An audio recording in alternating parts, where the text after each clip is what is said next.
Okay student, नया question लेते हैं। कौन सा? Question number 6। क्या है क्वेश्चन?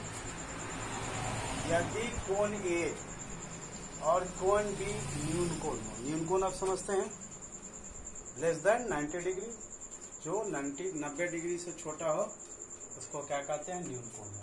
तो कोण ए और कोण बी न्यून कोण है, ठीक है। जहां cos A equal to cos B, ये भी दिया हुआ, दो चीज दिया हुआ, ए और बी कैसा है? न्यून कोण है। और cos A cos B दिया हुआ है, तो हमको क्या दिखाना है? तो दिखाइए कि A इक्वल टू बी। तो क्या है एक्चुअली क्वेश्चन समझिए। क्वेश्चन में है कि आपका A और B न्यून कोण है, मतलब क्या है? एक्यूट एंगल 90 डिग्री से कम। A जो है 90 डिग्री से कम, B भी 90 डिग्री से कम। और क्या है? और एक चीज और दिया है, cos A equal to cos B। हमको क्या साबित करना है? Angle A equal to angle B। देखें तो क्या है, हम एक त्रिभुज ले लें इस तरह का, ऐसा ले, ऐसे ABC एक ट्रायंगल ले लिए, ऐसा ये हो गया A, ये हो गया B और ये हो गया हमारा क्या हम ले लिए? एंगल C मान लिया, देखिए मान लिया कि त्रिभुज ABC एक समकोण के लिए, ठीक है। समकोण त्रिभुज मान लिए, जिसमें क्या कह रहे हैं? जिसमें क्या एंगल C हमारा कितना है? 90 डिग्री। ये समकोण एंगल A क्या है? न्यून कोण 90 डिग्री से कम, और एंगल B भी 90 डिग्री से कम, ठीक है।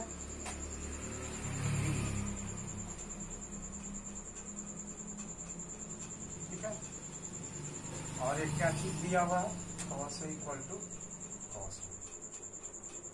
अब देखिए इस कोण के लिए देखिए, हम क्या जानते हैं? cos A इक्वल टू क्या? B by H। क्या होता है? आधार बटा कर्ण। तो इस एंगल A के लिए देखिए, A के लिए हमारा ये क्या हो गया? क्या हो गया? लंब। सामने वाला को जिस कोण का बात होता है उसको लंब कहते हैं। ये हो गया लंब। आधार क्या हो गया? AC। तो इसको क्या लिखेंगे? B इक्वल टू AC, है ना? समझ रहे हैं ना? इस हम एंगल को A का बात कर रहे हैं, तो cos A मतलब इस एंगल के लिए BC क्या हो गया? लंब P, और AC क्या हो गया? बेस। तो B इक्वल टू AC लिख दिए। और H क्या हो गया? H तो ये है ही, ये तो हर केस में H होगा 90 डिग्री का सामने, तो इसको क्या कहते हैं? ये हो गया। अब हम यहाँ देखें cos B का। cos B क्या है? इस एंगल के लिए देखें, ये एंगल, इस एंगल के लिए क्या है? ये सामने cos B इक्वल टू, फिर फार्मूला क्या हो गया? B बाई H आधार बटा कर्ण। अब इसके लिए B के लिए क्या है? AC क्या हो गया? लंब। BC क्या हो गया? आधार, है ना? तो यहाँ लिखें BC। विकर्ण क्या है? H तो ऑलवेज यही है, ये भी। तो ये हमारा हो गया ये। इसको हम नंबर 1 मान ले, इसको नंबर 2 मान ले, ठीक है। हमको दिया हुआ क्या है? cos A equal to cos B। तो cos A का वैल्यू रख दे कितना? cos A का वैल्यू रख दिए, cos A equal to cos B।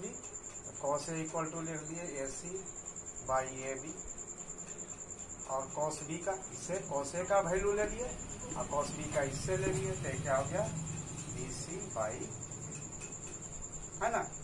दिया हुआ है जहाँ cos A equal to cos B, तो cos A equal to cos B, cos A का यहाँ से फार्मूला वैल्यू दे दिए AC बाई AB, और cos B का वैल्यू का हाथ से दे दिए BC बाई AB। अब गौर करिए कि AB दोनों इक्वल है, तो ये कट गया, इसलिए हमारा क्या हो गया? AC equal to BC। क्या हो गया? AC और BC बराबर है। तो हम इसमें एक प्रमेय है, थ्योरम जिसको कहते हैं, प्रमेय कहिए, साध कहिए, थ्योरम। तो साध कहता है कि बराबर भुजाओं के सामने के कोण समकोण होते हैं, बराबर भुजाओं के सम्मुख कोण बराबर होते हैं। तो मान लीजिए हम AC लेते हैं, AC कौन हो गया A, तो इसका सामने का कोण कौन है AC, ये वाला हो गया, इसका सामने का कोण कौन है B, तो हमारा एंगल B, और BC है जो, ये दोनों बराबर हो गया, तो BC के सामने वाला कोण कौन है A, तो ये दोनों क्या होगा, बराबर होगा।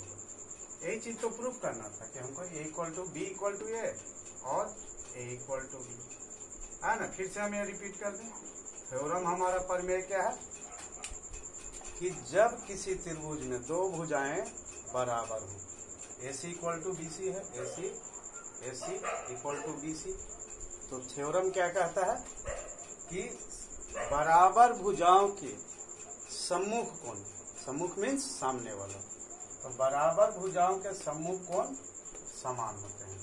तो इसका सम्मुख कोण कौन हो गया B, है ना, यहाँ AC, तो AC के सामने वाला B, और ये क्या है BC के सामने वाला कोण कौन है A, तो B = A हो गया, या हम क्या B = A या A = B, यही तो हमको साबित करना है कि दिखाइए कि ये, तो इसको हम क्या लिखेंगे, सिद्ध हुआ या प्रूफ, क्या लिखेंगे, सिद्ध हो गया, प्रूफ लिखेंगे कि